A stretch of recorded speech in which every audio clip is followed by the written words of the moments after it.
বেহালা চণ্ডীতলায় যুবক খুন, মদের আসরে বন্ধুদের সঙ্গে বচসার জেরে যুবকের মাথায় ইটের আঘাত, জখম অবস্থায় ভর্তি করা হয় এসএসকেএমে। ভোর রাতে চিকিৎসা চলাকালীন মৃত্যু। নিহত শুভ দাস, পেশায় গাড়ি চালক। টেলিফোনে রয়েছেন আমাদের প্রতিনিধি সমীর মণ্ডল। সমীর, এই ঘটনার সঙ্গে কারা যুক্ত, এখনো পর্যন্ত কাউকে আটক বা গ্রেফতার কি করা হয়েছে? দেখো মঞ্জুরা, কালকে রাত্রিবেলা এরকম বেহালা চণ্ডীতলায় যখন মেট্রো স্ট্যান্ডের মধ্যেই বসে মদ্যপান করছিল 4-5 জন বন্ধু মিলে, সেই সময় এই ঘটনাটা ঘটে। শুভর মাথায় তখন ইট দিয়ে মারে। শুভ আশঙ্কাজনক অবস্থায় তাকে এসএসকেএমে নিয়ে গেলে তাকে পরে সকালের দিকে ভোরবেলা তাকে মৃত বলে ঘোষণা করে।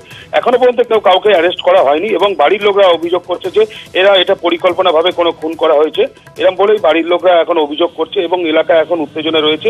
মেট্রো স্ট্যান্ডে বহু লোক এখন এসছে এবং এখনো পর্যন্ত কাউকে আটক এবং অ্যারেস্ট করা হয়নি।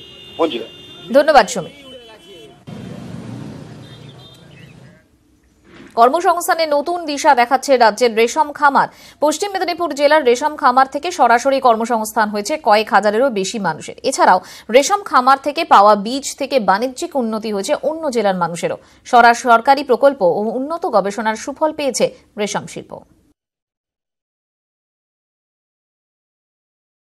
পশ্চিম মেদিনীপুরে সরকারি দুটি রেশম খামার রয়েছে, যার মধ্যে একটি মেদিনীপুর শহর সংলগ্ন ফুলপাহাড়ি রেশম খামার, আরেকটি রেশম খামার ডেবরা রেশম খামারে গবেষণার সঙ্গে উন্নত প্রজাতির রেশম বীজ তৈরি ও প্রতিপালন হয়।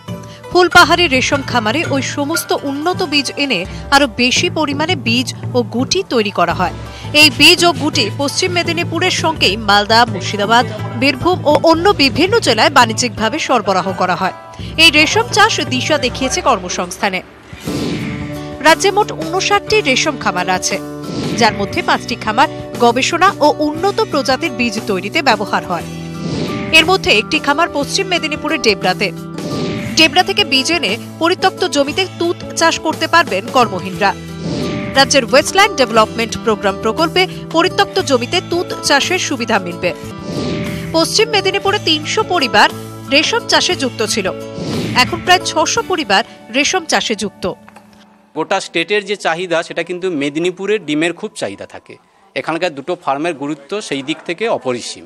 এখানে 30,000 পরিবার আমাদের এই চাষের সঙ্গে যুক্ত আছেন, তার সঙ্গে লেবার আছেন, বিভিন্ন টাইপের, মানে যে এখানে এই পদ্ধতিতে যখন হচ্ছে সকাল বিকাল প্রচুর মানুষ কাজ পাচ্ছেন এখানে। অল্প পরিশ্রমেই বাড়িতে বসে মোটা টাকা রোজগারের সুযোগ দিচ্ছে রেশম চাষ।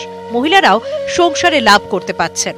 মহিলারা যেভাবে লালন পালন করে সন্তানের প্রতিপালন করেন, ঠিক সেইভাবেই কিন্তু পোকাদের লালন পালন করতে হয়। কিন্তু পোকাকে যদি আমি যদি কঠোরভাবে সেটাকে পাতা দিই, সেটাকে ঠিক মতন হ্যান্ডেলিং না করতে পারি, তাহলে কিন্তু সে পোকাটা ম্যাচিওর করবে না এবং তার থেকে কিন্তু সিল্ক সিক্রেশন হয়ে কোকুনটা ফর্মেশন করবে না। তো সেক্ষেত্রে কিন্তু মহিলাদের দানটা অপরিসীম। ডালা এবং এতগুলো করে ডালা তাদের পাতা দেয়, বাড়ির প্রত্যেকটা মেয়ের মধ্যে নির্ভর। একটা ফ্যামিলি যারা আর কি সেরিকালচার নিয়ে আছেন, তাদের বাড়ির মেয়েরা কিন্তু সবাই এই সেরিকালচারের মধ্যে যুক্ত। বিশ্বজুড়ে রেশম বস্ত্রের চাহিদা ব্যাপক, তাই রেশম শিল্পের ব্যবসায় লাভও অনেক।